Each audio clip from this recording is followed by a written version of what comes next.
মুগ মাখা বেগুন। খুবই কম সময় লাগে রান্নাটি তৈরি করতে, তাই তোমাদের সুবিধার জন্য আমি রেসিপিটি তোমাদের দেখাতে নিয়ে চলে এলাম। খুব একটা বেশি কিছু ইনগ্রিডিয়েন্টসও লাগছে না, বেগুন তো লাগছেই, তাছাড়া আর কি লাগছে তোমরা দেখে নাও। প্রথমে বেগুনগুলোকে এরকম বেশ বড় বড় ডুমো করে কেটে নিয়েছি। শীতকালের বেগুন তো খুব তাড়াতাড়ি নরম হয়ে যায়। কেটে নিয়ে কিছুক্ষণ জলে ভিজিয়ে রেখে তারপর ধুয়ে নিয়ে লবণ মাখিয়ে কিছুক্ষণ রেখে দেব। আমার সমস্ত বন্ধুদের আন্তরিক শুভেচ্ছা জানিয়ে আজকের এই মুগ মাখা বেগুনের ভিডিওটি শুরু করেছি। আশা করি তোমরা সবাই ভালো আছো, সুস্থ আছো। এবারে মুগ ডাল লাগছে। আমি ভালো করে ধুয়ে ভিজিয়ে রেখেছিলাম। আমার ঘরে মুগ ডাল ভাজাই রাখা থাকে, তাই আমি এরকম ভাজা দেখাচ্ছে। আচ্ছা, আর লাগছে নারকোল কুড়িয়ে নিয়েছি, কাঁচা লঙ্কা নিয়েছি, দুখানা কাঁচা লঙ্কা নিয়েছি, আর একটু পোস্ত। এই সামান্য কয়েকটা জিনিসই লাগছে। এটা আমি একটা মিক্সি বাটে নিয়ে আমি সামান্য একটুখানি জল মিশিয়ে আমি এটাকে একটা পেস্ট তৈরি করে নেব। বেগুনের পরিমাণ অনুযায়ী এইগুলোরও পরিমাণ কম বেশি করে নিতে হবে। আমার পেস্টটা তৈরি করা হয়ে গেছে। এবারে আমি এটা একটা সাইডে রেখে দিয়ে আমি লবণ মাখিয়ে রাখা বেগুনগুলোকে প্রথমে ভেজে নিচ্ছি। একটু কম করেই ভাজবো যাতে বেগুনগুলো শক্ত থাকে। সর্ষের তেল বা রিফাইন্ড অয়েল যে কোনো তেলেতেই রান্নাটা তৈরি করা যাবে। তাহলে কুমকুমের রান্নায় আজ দেখছো মুগ মাখা বেগুন। অত্যন্ত অল্প সময় লাগে রান্নাটি তৈরি হতে।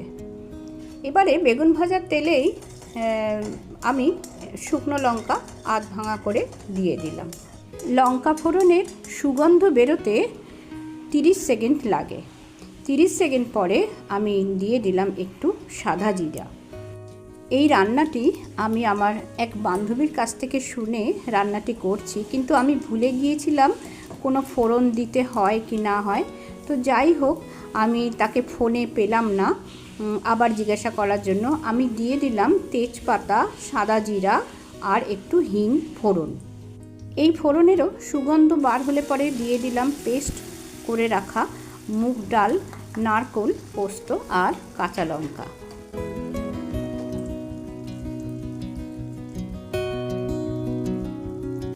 লবণ দিলাম।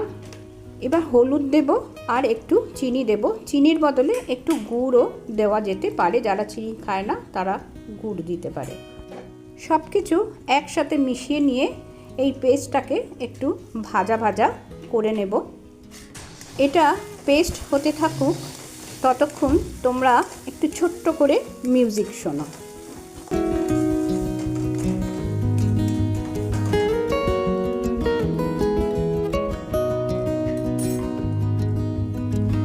যতক্ষণ না জলটা শুকিয়ে যাচ্ছে ততক্ষণ আমি এটাকে একটু ভাজা ভাজা করতে থাকবো, অর্থাৎ কড়ার উপরে নাড়তে থাকবো।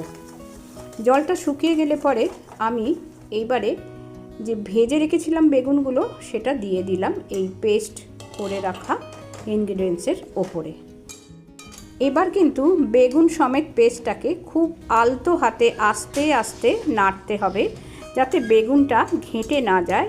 এটা শীতকালের বেগুন, বেশ একটু নরম নরম খুব ভালো বেগুন হয় বলে আমার কিন্তু বেগুনটা একটু বেশি নরম হয়ে গেছে।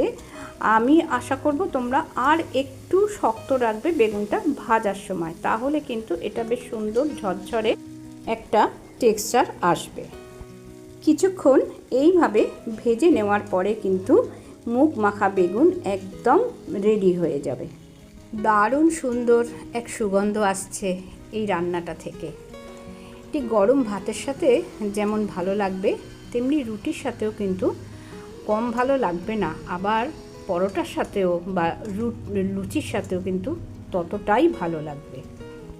তাহলে তোমরাও কিন্তু একদিন ঠিক এইভাবে রান্নাটা তৈরি করে নিও। ভিডিওটা আজ আমি আস্তে আস্তে এখানেই শেষ করব। যদি ভালো লাগে একটা লাইক করে দেবার, আর আমার রান্নাটিকে আত্মীয় স্বজন বন্ধুবান্ধবের কাছে শেয়ার করে দেবারও অনুরোধ করলাম। তারা আজ আমার রান্না প্রথম দেখছো আমার চ্যানেলে, তাদের অসংখ্য ধন্যবাদ। আমার চ্যানেলের রান্নাগুলো ভালো লাগলে আমার সাথে নতুন বন্ধু হয়ে যেও। আজ এখানেই শেষ করলাম। পরের দিন আবার মজাদার অন্য কোনো রেসিপি নিয়ে চলে আসব। সবাই ভালো থেকো, সুস্থ থেকো, আনন্দে থেকো। ধন্যবাদ।